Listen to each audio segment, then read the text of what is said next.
Hey everyone, welcome to your Enneagram Coach, the podcast. I'm Beth McCord, your Enneagram Coach. Now, we're doing a really unique series, and it's me interviewing 9 types of moms. And today you're going to hear from type 1 moms and what their journey is like in being a principled reformer. As a type 1, the highs and the lows and everything in between.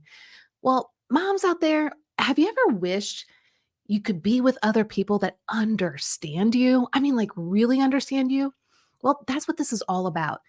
So often we read books or hear speakers or get advice from people that are not of our same Enneagram type, and it just misses the mark. They don't get us. And then we feel either guilty or shame or not validated and understood.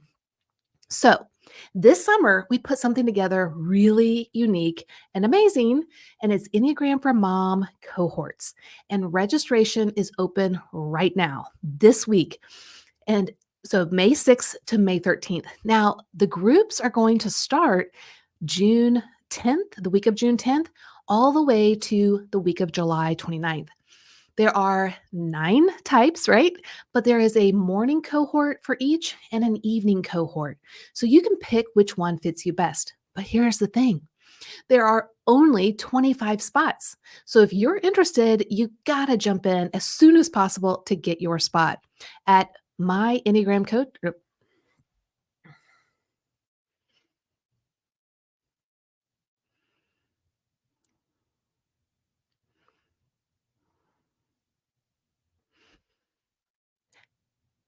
At yourenneagramcoach.com/cohorts. And we're doing this over 8 weeks with a certified coach leading the way. You'll have a private Facebook group so that you can carry on the conversation and the relationships with the people in your group. And there's going to be so many other fun bonuses that you're going to get. Again, don't miss out. Well, this comes on the forefront of another really big thing that we have going on, which is my new Enneagram book, Enneagram for Moms, releasing on July 9th. You can pre-order it right now at any of the retailers out there that sell books. And then you'll want to go to enneagramformoms.com and let us know that you already bought the book because there's a lot of free goodies that you can get. So go check that out.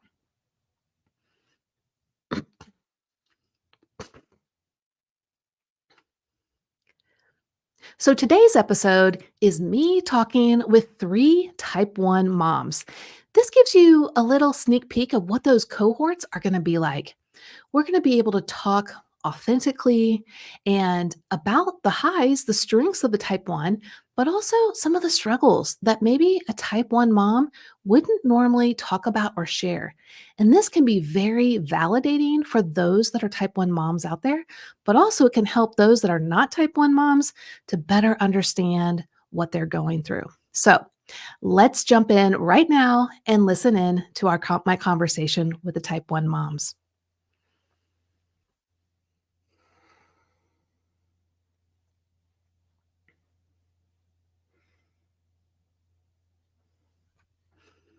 Outro. I am so thankful that they were able to share authentically, with clarity, with honesty about their highs and lows about being a type 1 mom. I hope those that are out there that are type 1 moms that you feel understood, validated, seen. You might have laughed through it, you may have cried, but I hope that you really felt understood. For those that aren't type 1 moms, I hope that you better understand the amazing qualities that type 1 moms have, but also the struggles that they go through so you can have more compassion and empathy and move towards them with greater love. Now, if you're interested in being a part of a group that's similar to this, that can really share authentically and laugh and cry and everything in between, then you're going to want to join my Enneagram for Mom cohorts. These are cohorts of 25 women. So it's limited spaces, and it starts the week of June 10th, all the way through the week of July 9th. 8 weeks, 90-minute sessions. You can choose either a morning or an evening. And this is just going to be so much fun and so real at the same time. If you're interested, get your spot right now at yourenneagramcoach.com/cohorts and let your friends know, because once the spots are gone, they're gone. I don't want you to miss out. Next week, we're going to listen to Type 2 moms. I can't wait for you to hear what they have to say. I'll see you then. One time, I didn't hit record for the Type 6 and I had to do it all again. That was really not fun. Been there, done that. It is recording. Okay. All right. So here we are with 2 Type 1s. And one of the Type 1s that was going to be here, she had an emergency, so she's not here. But we still got 2 Type 1 here today. So why don't you guys go ahead and introduce yourselves for everyone? Okay, my name is Alyssa Ramsey, and I am married to my husband, Ryan. We have 2 children. My son is 12 and my daughter is 8. And I am Jeff and Beth's executive assistant. So that's what I do. So fun. It's so amazing. All right, Jen? Yeah, my name is Jen Couch. I've been married to my husband, Craig, coming up on 29 years this May. And we have 2 adult children in their mid-20s. And now I'm in my almost mid-50s and started a group called Sober Sis to help women become more sober-minded, more awake, alert, aware, and present in their own lives. Yeah. And I know we're going to hear a little bit more about that during our time together. First, I have a quick question. When's your anniversary? It is May 13th. Okay. Because I was like, holy cow, we're celebrating 29 years, May 20th. Oh, my husband and I are pulled a duo there. But and still, Ryan and I are celebrating 15 years on the 30th of May. Oh my gosh, back to back. Too bad we don't live in the same area. We could celebrate together. Yeah, absolutely. That's fun. Okay, so let's dive into being a Type 1 mom. Now you guys are perfect at it. No, not at all. So being the principled reformer, what are some of the natural things that God has gifted you with that reflect Him in beautiful ways that just naturally overflow in being a Type 1 mom that you've been able to reflect on and notice that really helps your family, yourself, your kids, and you're really just thankful for those qualities? Alyssa, why don't we start with you? Well, what comes to mind is just, I guess, probably my way of keeping things like organized and orderly at home. My husband commented the other day, like, if something happened to you, like, I would not know where to find anything if I had to try and keep stuff like in control here at home myself. So I think that's helpful. And then I, at a young age, actually really struggled with, trying to keep my schoolwork organized and finding things and remembering to do things. And so I had a really good teacher in like 2nd or 3rd grade who really helped me kind of get some of that stuff put in place that I would say helps me to this day. And so I feel like my ability to do that now is really helping me do that in my own kids, especially for my daughter. And I would not say we're super successful at it yet, but we're getting there. We're making improvements, and just trying to help them try and be more organized and responsible with their things that they have control over. So, yeah, that's awesome. Jen, what about you? What are some of the strengths? Okay, Alyssa, that's so funny that you were talking about school because I loved school. In fact, I'm a kid from the 80s and I loved my Trapper Keeper. I was I loved my Trapper Keeper and all things organized. So when you said organized, that's definitely what came to mind. I wouldn't say I'm always as neat and tidy as a lot of the Enneagram 1, I guess you could say, kind of stereotypes out there. I'm pretty crazy and creative over here, but always organized in the sense that we have a joke at my house that we're never out of milk. We're never like not going to have what we need to do what we're doing because I've already thought about it. Super responsible. Like, do I drop balls? Absolutely. Do I make mistakes? All the time? But like, I don't really forget stuff. And like, you're going to have what you need. I'm pretty proactive, I guess, as a wife, as a mother, as kind of CEO of my own home. I'm like always trying to be a step ahead and think, preemptively, what are we going to need? And then I have it. I love that. I always loved, the diaper bag, the baby bag. I was like, got it. No problem. It's in here. Yeah. I like how you Elizabeth, said that because I feel like, what were you saying with being like preemptive of thinking ahead? Because I feel like, oh shoot, where was I going with that? We might have to cut this part because I'm totally forgetting what I was going to say. well, that's okay. I Maybe was it'll going to come back say, to me later. yeah. So I was just wondering, like, so when your kids were infants, what was your diaper bag like? And you're kind of prepping for church or going to the grocery store or whatever. Like, what was that like as a young mom, as a type 1? Are you Yeah. Alyssa. asking me? Oh, Yeah. okay. Oh, yeah. I mean, I had like everything. Like I had 2 or 3 outfits and I had, everything that you could think of I had with me because I was prepared for the possibility of whatever it might be that would happen. Multiple toys. Like my kids often were toted. My husband being a pastor, we took our kids everywhere. Worship practices, meetings, whatever it was, they just came with us everywhere. So I always had plenty of snacks and plenty of activities. And I would say even to this day, I still do that. Like my purse has crayons and mini card games and, whatever it could be in there to, be there in the possibility that we have to randomly go somewhere and the kids have to come along and I need something to feed them or entertain them while they wait. So And so a lot of people can hear that. And I think a lot of types would probably do that to different degrees. But I love to hear the why behind it, right? So the type 6 would definitely think of all the worst case scenarios and prepare for it. But I'm sure as a type 1, I mean, that's part of it. I'm sure, because we've all been there. Well, maybe you guys didn't. We've all been there where we did forget the diaper or the extra pair of clothes. And so we kind of learn our lesson. But what is the why behind why you had all of those things prepared? Like, what was the fear if you didn't have those things? Oh, I'll tell you that right now. Go for it. In my head, I'm like, oh, I know. Because I always, especially when taking the kids out in public to a restaurant or whatever, I always had like the special placemat that I only pulled out at restaurants.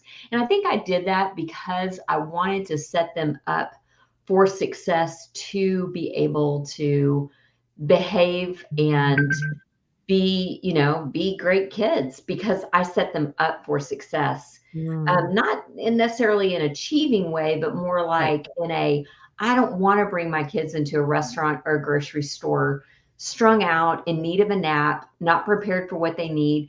They can't show up their best self that way. So I'm going to do everything as a mom in my human power to like set them up to do well. And I Yeah. felt like if I gave them the foundation to make right choices or have a good Yeah. experience out in public because I thought it through, then they would have a higher chance of doing that. And most of the time they did. I kind of had because I had a schedule, I Yeah. was growing kids God's way. Yeah, right. Yeah. Wise now with the Yeah. Ezos.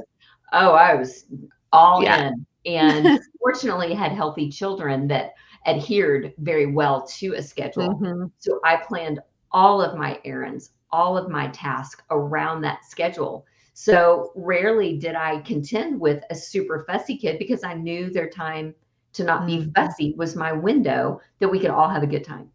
Yeah, I So love that. everything was really flowing that way. In those Mhm. younger years, it eliminated a lot of chaos Mhm. by setting them up for success.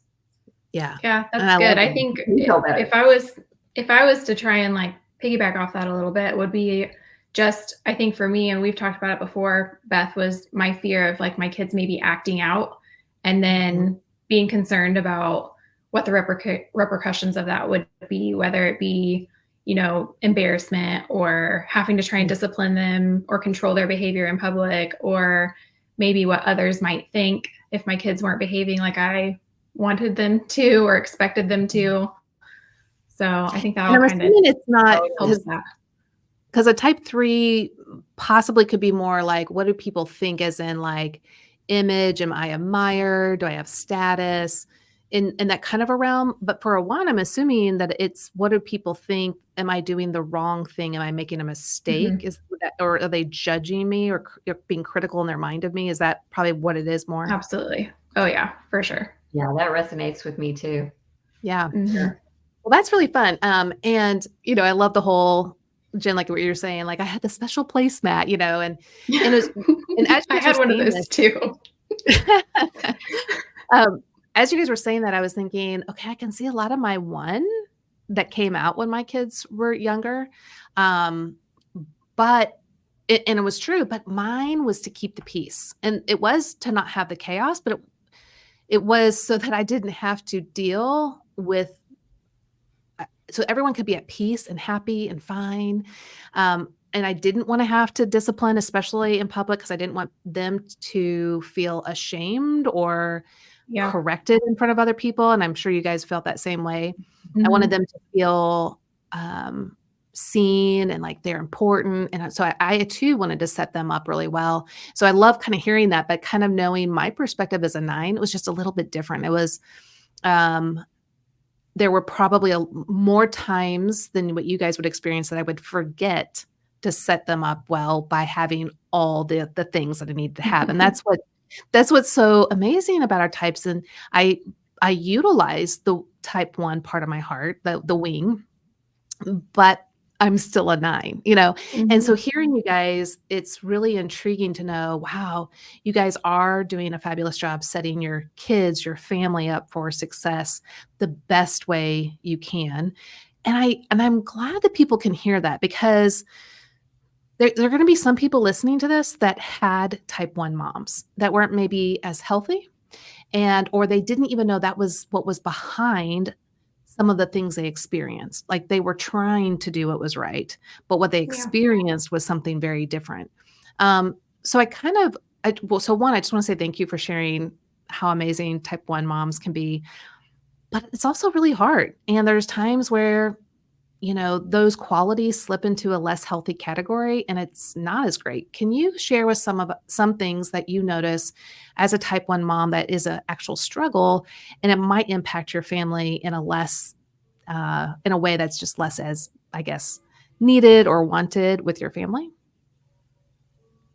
Yeah, I'll go.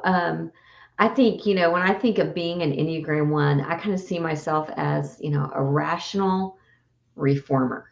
Like I Uh-huh. want to make it make sense and, kind of move the needle. Like let's make this work. And so because of that, and I do, and Beth, you know this about me, I've got a very strong 9 wing as Yeah. well.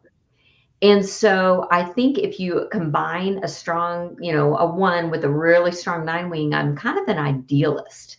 Mhm. I have a real ideal of a way I think things should go. If we all play by the Mhm. rules, we Mhm. all do the right thing, everyone's in their lane, everyone's in the right seat, everyone's paying attention, Uh-huh. then we should, A plus B should equal C. And in reality land, that's not the case. A plus Mm. B may not even equal C. Wait, Yeah. what?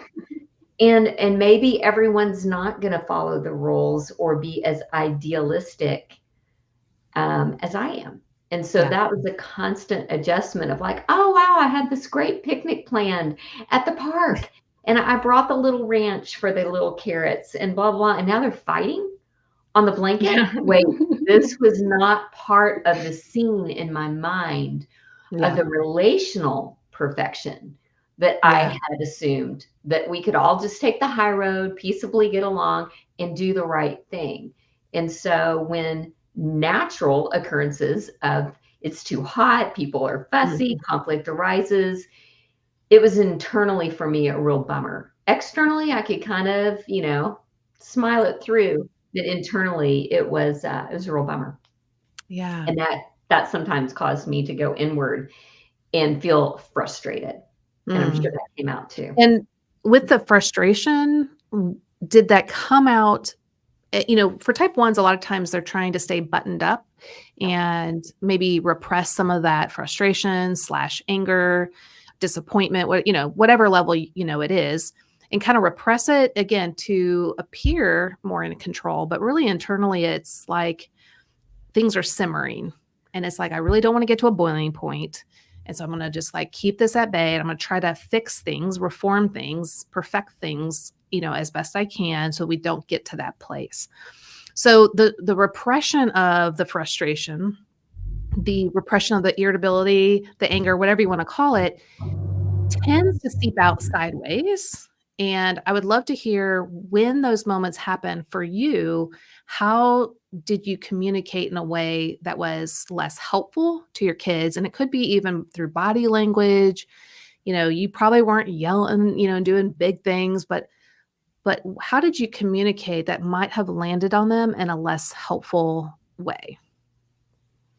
And I do wish they were here to answer that whenever y'all can. That would be scary and kind of fun, because they are older. And I would say you're exactly right. It wasn't so much on the tip of my tongue. I didn't necessarily, lose my, and Alyssa, you can probably agree, I didn't lose my temper. I wasn't a yeller, a shouter. But behind the scenes is more where that anger would come out, would just built up frustration. I think with the kids, that would be an interesting question, which I'll ask them. But I would say they probably could feel a level of just disappointment, like, ah, man, this just, had it all planned out. We were going to go to the circus. We were going to go to the zoo, and it was going to be so fun. And it rained, and then y'all lost a shoe, and just kind of a feeling of resignation of like, I tried so hard and it didn't work. Were there moments where, like when they were, let's say, fighting on the picnic blanket, when everything was, set up for their success, that instead of, like, say, being overly controlling or yelling in the sense of anger, were you at all kind of critical or judgmental with the thought, I'm being helpful, because I think a lot of type ones think they're being helpful, but it lands on other people as judgment, criticism, perfection. But the one is like, I'm just trying to help. Right. Has that been true for you with your kids? Yeah, I would say so. I mean, just with my son and trying to, we had a conversation the other day about his grades, and it was a conversation of like, his grades aren't bad, but we could see knowing what he's capable of, and then feeling like maybe he's not reaching his own level of what he's able to do, and just trying to encourage him and, hey, like, we want you to at least do what you are able to do to your best. And this doesn't feel like it's your best. And so we just want to encourage you to maybe work on that a little bit harder, and not trying to make him feel like you must get all A's and you must, meet this, you must get on honor roll every single time. Like, that wasn't what we were trying to explain, but that's what he was feeling. Like, he was feeling like, well, what I do is not good enough, or what I do is not, ever going to be what you need it to be. And it's like, no, I just see so much more in you. And I'm seeing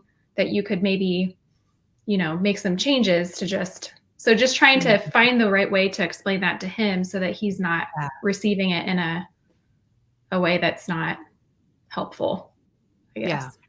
Yeah. I think if anything, for me, I probably overcompensated in an effort to not be critical. And I would just shift into a different gear of probably a little bit more of that peacemaker wing. And I would just leave it.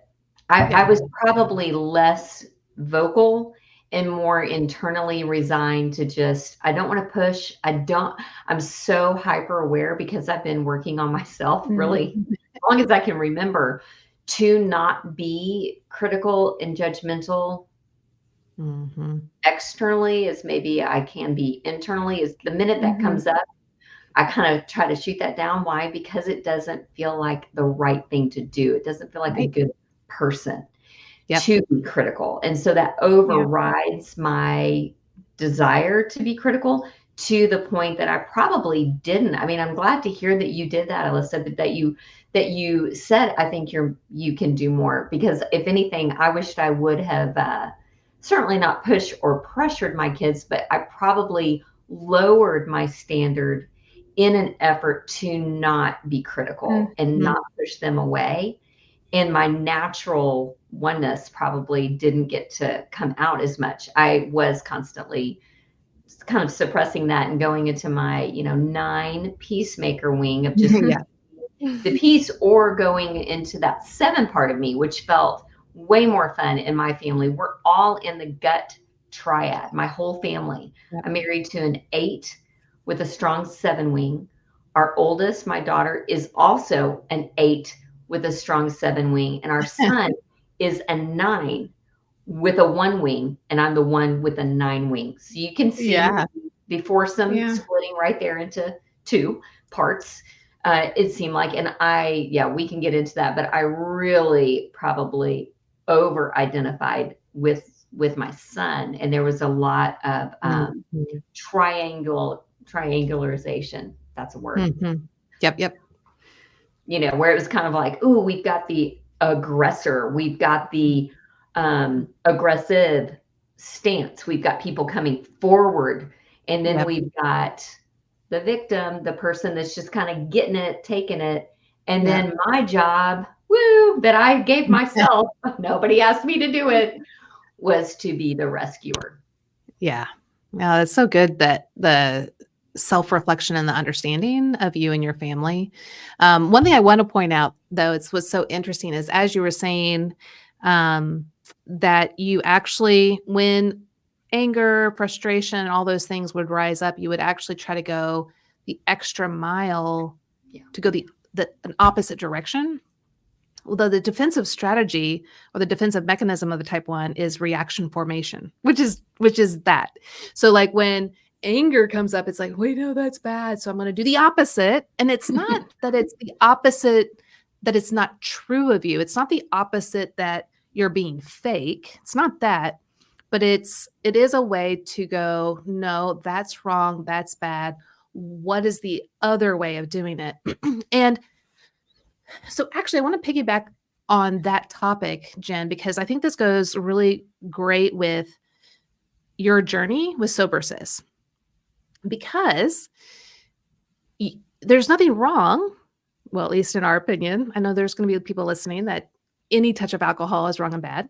From the Presbyterian perspective, there's nothing wrong with having a glass of wine. But what you recognized was there was something else going on underneath that was activating the continual desire of drinking. And that alerted you to change, to go a different path. So let's talk about that. Let's talk about how God has used you as a principled reformer, a person who loves to improve, make things better. How not only have you done that for yourself, but also how you're doing that for other women and their own journeys. Well, yeah, this is actually a huge part of my parenting journey as an Enneagram 1. Just a little background, because I do agree with you, Beth. We're not here to talk about drinking itself being right or wrong, but for me, I didn't really start socially drinking at all until I was a young mom. I was already married about a decade, had kids almost school aged. I would say they were kind of 4 and 5. When I was just doing a network marketing job that got me out of the house in the evenings, I was at happy hours. I just started socially drinking. And I know for me, I can just say as an Enneagram 1 especially, I really just felt like this immediate anxiety relief. And it's almost like my shoulders came down and my overthinking, over responsible, always on top of it, mom self, wife self, could finally kind of relax, man, just take the edge off. Yeah. And so I spent my time in my 30s navigating that world. And I noticed that early on, like with my kids, drinking wasn't out of a stressful place. It was more of a social thing. I thought it would be fun to connect with my husband, to go on date night. But I noticed when my oldest turned 13, I also turned 40. And that was a key time for me. My 40 to 45 was her 13 to 18. And that was a specific period of time for me where, and I did want to talk about this today because I think it's not talked about enough at all with moms of any Enneagram type. And that is rejection from your children, which is totally normal and natural on their end. So I don't think I got abnormal rejection. Right. I think I wasn't prepared for any rejection. Why? Because Mhm. I thought I'd done everything right to set them up for success, to Yep. not turn on me as teenagers. Yeah. So when that happened, naturally, as it does, I guess I say naturally as it does, I look back at myself as an Enneagram 1, 14, 15, 16-year-old. Oh, I might have thought it, but I didn't say it. Yeah. I might have felt Yeah. that way Different towards my different parents, kids of but I different would have types. never shown them. Yeah. There was never, and listen, I'm curious what you think too, but as a teenager, I was completely responsible, compliant, a rule follower, Mhm. um, borderline goody goody, just doing it right. You don't have to Yep. worry about me. Nothing to see here. I mean, Yep. so for me, when I got any kind of like verbal um, uh, disapproval from Mhm. my kids, especially the Enneagram 8, I took it so personally. It Mm. actually wounded me. And Yeah. again, that's my work. It's less about the people around me. It's more about my internal world and how that fit into the messaging that I heard, which is you are being rejected right now because you're not good enough and Yeah. you didn't do a good job, or this wouldn't have happened. Where did I go Yeah. wrong? What did I possibly do wrong? And because I didn't necessarily have that same personality type towards my parents, Mhm. um, whereas my husband totally did with his parents. So when that came along, he was like, "Oh yeah, pff, blow it off. It's nothing." It just let it roll off. I was like, "What?" Yeah. I really internalized it. And so for me to then go from just kind of a social, take the edge off kind of fun, I started looking at that wine o'clock as like Mhm. my way to kind of put up a barrier. It was almost like my defense mechanism, my armor Mhm. of like, you can't really hurt me. Yeah. My armor is going to be that glass of wine because I'm going to feel a little bit less. I'm going to numb my acute awareness of Mhm. what is happening here, what's out of order, what's not working. I can see what's not working. I know what's out of order so clearly, and I can't seem to do anything about it. So Yeah. I'm going to need to numb that because I feel a little bit helpless, like my hands are Yeah. tied. And so if my hands are tied, well, I might as well enjoy it a little bit because there's nothing I can do here. I felt out of control and I felt a Mm. little bit of helplessness and rejection. And Yeah. so for me, oh, and then I could go on and on. I don't want to monopolize the situation here, but yeah. So for me, I would be super sober minded, responsible by day, wake up, have my, prayer time with the Lord, have such good intentions. I'm definitely not drinking tonight for any reason. I don't care if it's book club, a storm rolling in, networking, whatever. I'm not going to drink tonight because I started to feel that conviction of I'm just not living wholehearted. I started feeling like I was living with a divided mind and at odds with myself. Like everywhere I went, I Mm. was kind of in this internal fight and mental tug of war, and that was exhausting. So I had the good intentions, but by 1 o'clock, all it would take was, a comment on the way home from school, and I would just internalize it. And then by 5 o'clock, what I call wine o'clock, I'd be like, just going to have a glass, and then Yeah. maybe I'll have another one because it's only 5:30. Mhm. Before I know it, then I've got the shame and the frustration of now that's not right. That's not Mm. the Mm. example I want to portray. And now I'm being actually judged for that, which Yeah. just kept the cycle going. And that's why Yeah, I'm so 'cause passionate because about women those finding. that don't know about type 1s, what's really distinct with the type 1 is the inner critic. Now we all have an inner critic, Mhm. but the type 1's inner critic is like a megaphone at their ear and is constantly berating them of what is wrong, what needs to be fixed, whether about themselves, what's around them, other people around them, the world, you name it. It's constantly blaring at them. And what I'm guessing, tell me if I'm wrong, is that alcohol, which was your choice of numbing, there's lots of ways to do it. Could be food, it could be it could be just you name it. It could be buying a lot of things, you name it.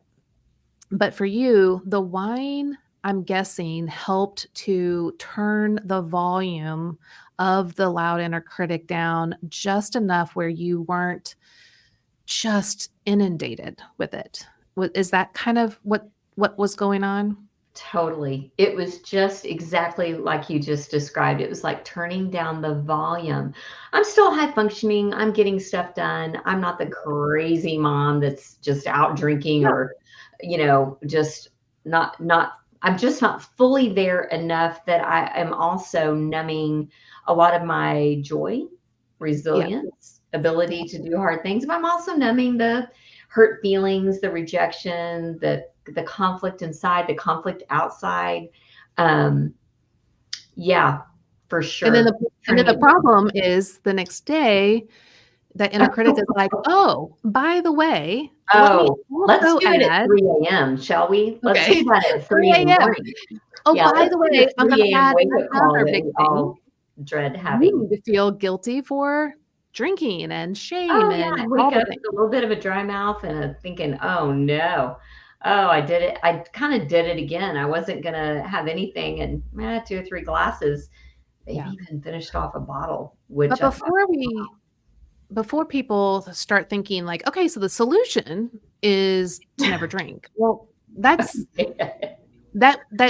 the actual the drinking isn't the actual problem, that correct. is a mechanism, just like people can overeat. Well, you can't stop eating. Or You shopping need or to watching eat. Netflix or exercising. Yeah. Right. It's what's going on underneath. And so just quickly, and then Lisa, I wanna hear, from you of, the inner critic, what that's been like, maybe things that you've noticed that you've tried to use to turn that volume down too. Because I mean, as I understand it, and hey, my type 1 wing comes in occasionally, and it is brutal, brutal when she comes on board. And I call her Vicious Victoria when she's like that. Um, I haven't named um, mine. That's great. um, and so so Jen, if you can quickly, so that people aren't thinking this is about making the right choice of not drinking Right. or not drinking, what did you actually find was more true? And then of course, what then sober cis became, but what Yeah. was the truth that was really going on? Yeah. Well, and I just recently said this, I've said it in my book. I really didn't have a drinking problem. I had a thinking problem Mm, and a really a heart issue, but the thinking, the mindset. I think for me, I was always trying to control things externally to feel better internally. And when I realized, wait a minute, I am so responsible. It's not a bad thing, but I'm not responsible for others. I'm mm, responsible to others, but not for others. I'm only mm, responsible for myself. I can mm, control my thoughts. I can, with the Lord's help, I can control my thoughts. I can control my responses. I can control what I put in my body. And that's about it. That's mm. about it when you boil it all down. I can control what I think. I can work from the inside out instead of hoping that everything around me aligns so that I'm okay. And I Yeah. also had to lean into the fact that I'm okay to not be okay, and I'm definitely okay if people around me are not okay. And Mhm. I've heard that mom slogan, that phrase, you're only as happy as your most unhappy child or whatever. Have you heard Yeah. that before? Mhm. And I think that outsourcing of your happiness, your joy, your resilience to anything, it's an inside job. And Yeah. so I think for me, having to go, okay, it is wine o'clock. I do want to numb out a little bit. I do kind of want to check out. What do I want to check out from? Mm. Why do I want to check out? And if I check out, what is that really costing me? What's the opportunity cost of checking out a little bit? A lot, a Mm. lot. And so Mm. I really started going to my mindset. What was Yeah. my mindset? Yeah. I love that. So, Alyssa, what about you? Like, what are some things that you've noticed that are really hard and that inner critic just will not stop? And what are some strategies you've used that you've noticed they could be good strategies and healthy strategies and godly strategies that have really worked and are great. And then other strategies that you're like, yeah, I was really hoping that this thing would keep the inner critic at bay, and that didn't work. And it's actually caused even more chaos inside. So what about you as a mom? Hmm. Well, one of the things that I started doing for myself a few years ago was I started doing CrossFit because I was having a lot of like mental struggles with, like myself, or feeling like I was not, doing enough, or so I needed something that was mine, just kind of an outlet. So I started doing that a few years ago, and I really enjoyed that. And about a year ago, let me think. Yeah, it's well, 8, 10 months ago, I had some kind of back issue, health issue that I'm working through still to this day. And I have had to stop doing that since then.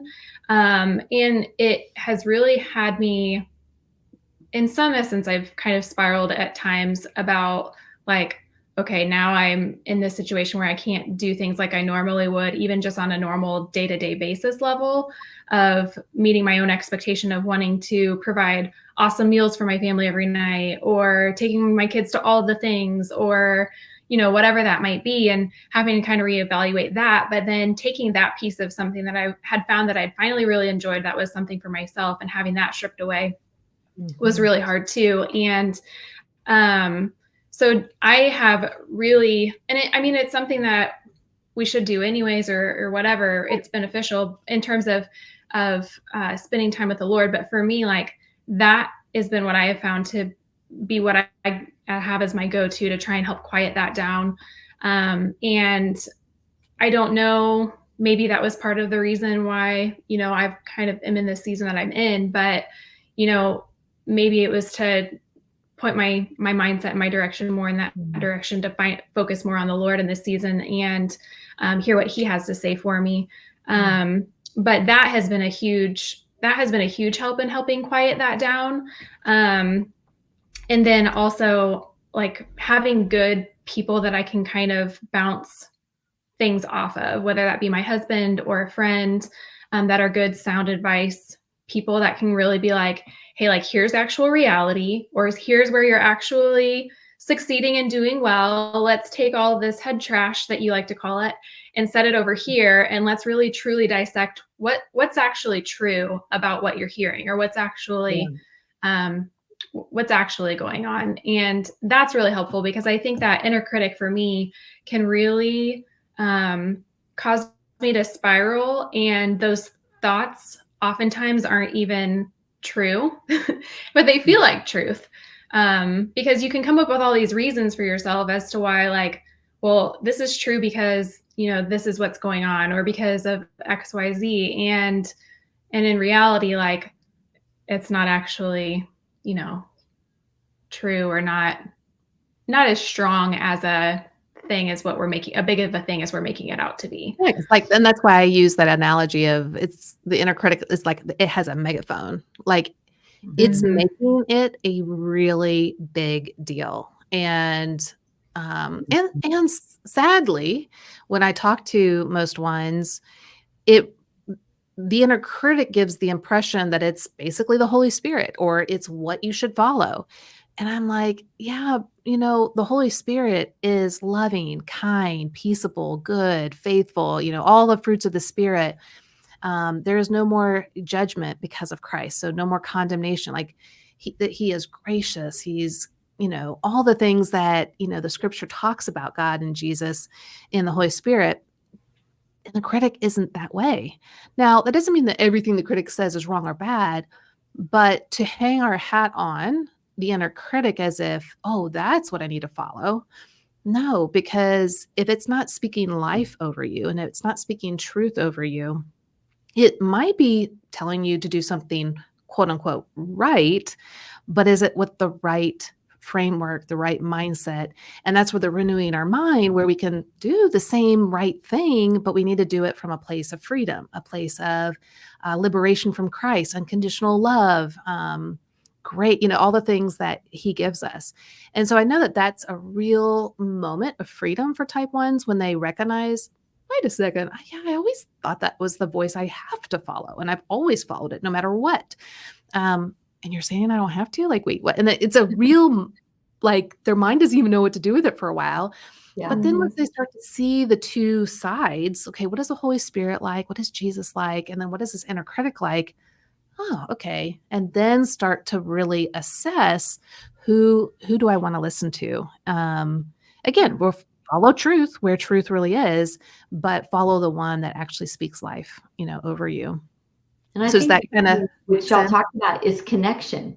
If we're isolated and we are in our own head, or like you were talking about the spiral, Yeah. it's really easy to kind of lose what is true. Obviously, Yeah. we've got God's word to tell us, but sometimes we need a, Yeah. a friend, we need a comrade to speak into our life that truth.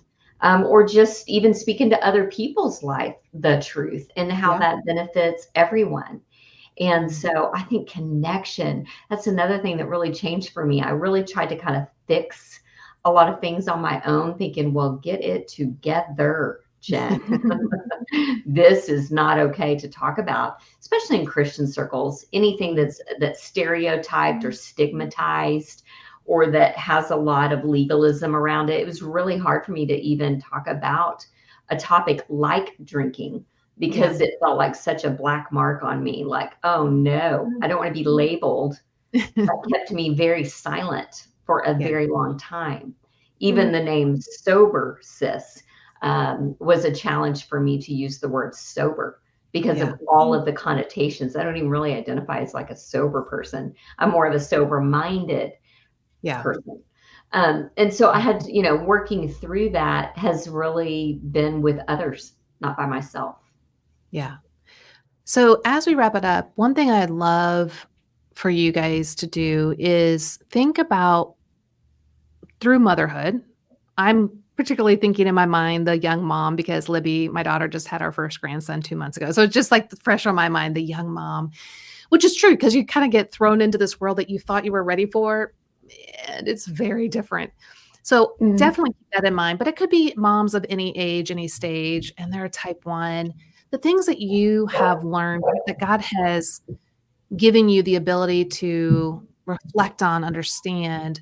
Can you share what you needed to hear, what you wished you would have heard back, then, like almost speaking to yourself? Alyssa, what about you? What would you say to the young moms? Yeah, there's a couple of things that come to mind. The first one is finding the beauty in the imperfections, because I feel like I, for a long time, felt like, I use my daughter as an example. She is very free spirited and she loves to be creative. So when it comes to picking out her clothes, for example, in the morning for school, she'll put on, a polka dot pair of pants with a striped shirt that has rainbows all over it and, completely mismatched everything. Right. And for a long time, it was kind of like, well, you can't wear that. That doesn't match. Like, you need to, put this outfit on instead, kind of a thought. And wrapping my mind around the idea of like, no, like there's beauty in the imperfection, or there's beauty in the, not being the right way. Yeah. And so finding and seeing her joy and being able to put together what she felt like was a matching outfit, because her shirt had a rainbow on it, even though it was completely different. And then she had rainbow on her pants. So she has this rainbow colored striped shirt on, and she has these pants that are orange, but they had rainbows on them. So it matched, like whatever her mindset was about that, but the joy in seeing it from her perspective. So that was one of the first things, but I can't remember what the other thing was that I had now, but yeah, just finding the joy in the imperfection, like just not taking things so seriously and allowing the kids to, that was the other thing, allowing the kids to be kids. Like sometimes I get so wrapped up in, having to get these things done or checking off the things off of my box or, whatever that might be. And forgetting to slow down and let them be kids, like let them make the mess. Let me put my to-do list aside and find the joy in the moment and not be so focused on all the things that I have to do, because that stuff will be there. As my husband says, it doesn't have to be perfect. It just has to get done. So like, it's not with the laundry, another one, like the kids, aren't going to maybe fold it exactly the right way. And it might have a little wrinkle in it in a spot that maybe I would fold it in a way that it wouldn't, but they're learning how to fold laundry. They're taking some responsibility. Yeah. They're helping me get a task done that then now I don't have to do everything myself. And so, learning to let some of that go so that we can find joy in the imperfections and in the moments and, relax in that. But also when we do that, we're letting them learn who they are. We're letting them learn how to be their own people and also gain some responsibility and some skills that maybe they wouldn't learn if we do the dishwasher ourselves all the time because it's quicker and we're going to do it the right way. Whereas, if we let them help, then they're learning how to also do that task and take on some responsibility. So, yeah. Oh, I love that. Yeah, that's so good. And what I hear in that, which is so fun, is the 7 part of you, so being connected to the 7 is like being flexible and like connecting and having joy. But then I also hear the 4 part of your heart that you're connected to. That's like, I want them to be them. I want them to know their individuality, their uniqueness, how God created them to be versus me putting them in the right, quote unquote, right box. Right. Yeah, but then also the 9 part that's like very open and receptive and willing to listen to your kids and, love them right where they're at. And then the 2 part of your heart that's like, I'm going to be there to support them no matter what their needs are. And so that's where the Enneagram is so amazing because though you lead with your type 1 core motivations, these other parts play a very beautiful role in supporting that. Now, obviously, if you're not in a good place, they also chime in with not so helpful things. But that's what I was hearing from what you were saying. And it's just such a beautiful picture of how God creates us in a very complex way. It's not like you're just this, you're one number, which is why our book's called More Than Your Number. You're more than that. And and how God is shaping you as a mom and how that's reflecting is just really awesome to hear. Jen, what about you? Well, first off, I totally agree with that. I think when my kids were younger, that was my mindset too. It's like, man, it's not a good day, if you don't come in a little messy because that means, you've had fun. Like we used to, yeah, lots of water hose and mud pies in the backyard.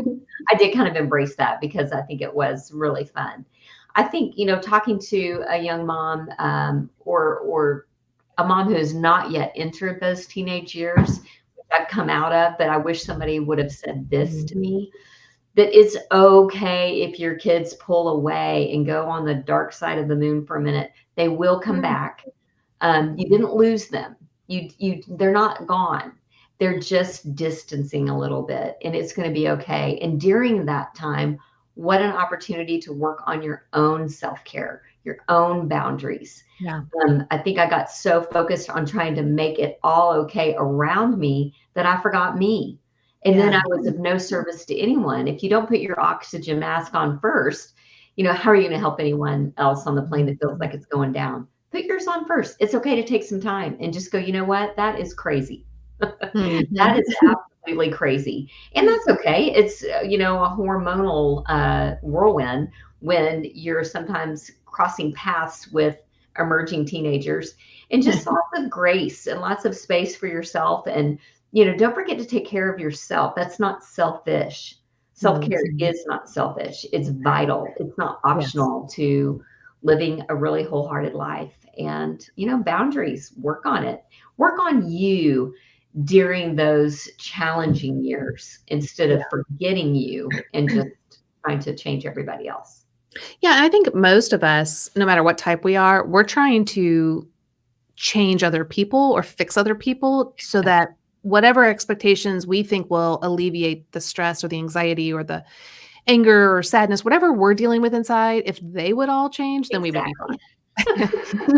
Now that's for any type, right? So I'm thinking, well, if everyone's just happy, then I'll be happy. And it's like, okay, Beth, that never is going to happen ever. Right. Like, it's true. Yeah. I mean, like you cannot make everyone happy. And like you were saying, a mom's happiness is, what'd you say, is correlated with the least happy child. And that is like the Mhm. statement of a 9. Like, and Right. if I do try to live that way, right? Like not knowingly, but the 9ness of me is like, yeah, that's absolutely true. You have to make people happy. But then when I get out of that and recognize, no, that is not truth, that I can be okay even if they're not okay. And not that I want my kids to not be okay, but it's God that has to do the work in and through them. And even in their circumstances, I can support them, I can cheer them on, I can give them resources to help them if that is needed. But ultimately, I have to trust him and they have to trust him. And let me tell you, that's hard, right? It It is is Like hard. hard. I Yeah. think too, showing your kids when they're little and young, but it definitely as they continue to grow up and are starting to really notice the adult external world around them, that's when it's really time, especially as a one, to start dropping the perfectionism into performance and start Yeah. going for presence. Go Yes. for presence with your children instead of your performance. They're not going to judge you, rate you on that. At the end of the day, they Yeah. just want you. And Yeah. I thought I was doing a good job by removing a little bit of my rough edges and Mm. my jagged parts and just being like this pleasant, chill mom that was kind of gliding through the evening with a little slight buzz on. Yeah. They wanted my presence, not my Mm. performance and not my perfection. And they wanted to see me practice. I mean, how great is that for your kids to watch you make a Yeah. mistake, fall Yeah. down, get back up, recover? Yeah. That's more valuable. And because of my struggles, actually, that's opened the communication with my now adult children so much more than any of my perfectionism. Yeah. It's not my achievements and things that I've done right that Yeah. actually connect us. It's the things that I've struggled in and recovered from and moved on from and come through that And makes been it safe for them authentic to about. come to me with their stuff. I'm like, oh, let's talk about it. You really can't shock me. You really can't, Yeah. and I think they And feel that now. I know that you are That's really like good. this, but being authentic in those struggles Yeah. and how you're growing in those struggles, that's really what they're looking for because they're gonna go through their own struggles. It may not be the same Mhm. struggles, but how do I go through How struggles? do And you if do we that? don't yeah, if Yeah. we don't model what it's like to go through struggles, Much more then valuable than how can I keep it together, show right. them how to just keep it together all the time and just that's just not gonna work in the real world. I'd rather, yeah, show them the Alyssa, tools what were you that gonna say? I was just saying that's really good. I mean, that's really relatable to me in this season. I mean, in general, we've tried to have conversations with our kids about, like here's what's going on, or here is, maybe something that we're struggling with, or because then it's in those moments, like you said, that they learn and they grow. But I think, it's also an opportunity for them to see God working in those hard times, Yeah. to show him that, God is real, and to help them, in real time and real life experience, be able to see that, this is how God is helping us in this situation, or this is where, you know, we're getting from point A to point B. We're not doing it on our own. So I think those can create really cool teachable moments for them Yeah. too. And that's So scary for all 9 type parents to be that real, and it's gonna be scary for their own type reasons. And so for the type 1, it's yeah. like, but if I'm not good or perfect, whatever word you wanna insert there, then Mm-hmm. how are they gonna know how to be good? How do they know how to be Yeah. wise? How you put the word in there. And like we're saying, it's like it's really in the imperfections and owning them, being humble, asking for forgiveness, whether it's to the person, to God, to both, and then moving towards health and growing. That's where the connection is really at. And of course, age appropriate, right? So there's certain things Mm-hmm. that you will reveal to your 4-year-old that's age appropriate and things that you won't Right. compared to like my children who are 23 and 26 and I even have a grandchild. So the things that I can talk to them about is way different than what they are as a child, but it's still the premise of being humble, being teachable, listening to them, connecting, asking for forgiveness, repairing, restoring. And it's Mm-hmm. really Jesus Christ through it all, right? Like, because he's the one who has restored us. He has forgiven us. He has the victory for us. And so we can rest in knowing he will take care of all of us if we are humble and dependent on him. And that's easier said than done. Oh, yeah. But But it's good it's in true. those seasons for the kids to be able to see us as real people, right? Right. Because Right. I mean, I don't know about y'all, but when I got to a certain age, I don't remember exactly when that was, but you get to the point where you move from seeing your parents as your parents to your parents as people. Yeah. And that was a really big shift for me. And my parents are great people. I love them very much. But there was a level of like, I think if I had seen, maybe them handle some of these situations in front of me a little bit or in a certain way, maybe I would have, handled Yeah. things differently as an adult or whatever that might be, but then being able to see us as real people now will hopefully help them as they get older and understanding how to approach life. So Yeah. I agree 100%. That's so, so good. Well, guys, thank you so much. I really just want to say thank you for being vulnerable, being transparent. It's hard as a one, right? Because it's like, it's hard. I mean, even though it's good to share these things, there's a part of that one that's like, yeah, but we want people to know we're doing it right. And the beautiful thing is, I know you guys are killing it. You're doing a great job. We were even saying the person that couldn't show up today, they had an emergency. We're like, yeah, they're not just flaking out. It's a one. Like they had Yeah. something legitimate come up. I don't know what it was, We but already we know know, they have good yeah, reason. as a type Yeah, one, we know it was legit. for sure. And so you are doing a fabulous, wonderful job taking care of your kids. And then the steps that you're taking to go to those vulnerable places and to show up real and honest and to trust in the Lord for yourself and for them, that's truly remarkable too. So thank you for being authentic so that people can hear the highs and the lows and everything in between as being a type one mom. So thanks, guys, for sharing that with us today. Yeah, of course, it was fun. Thanks for having us on. Yep. Okay, hold on a second.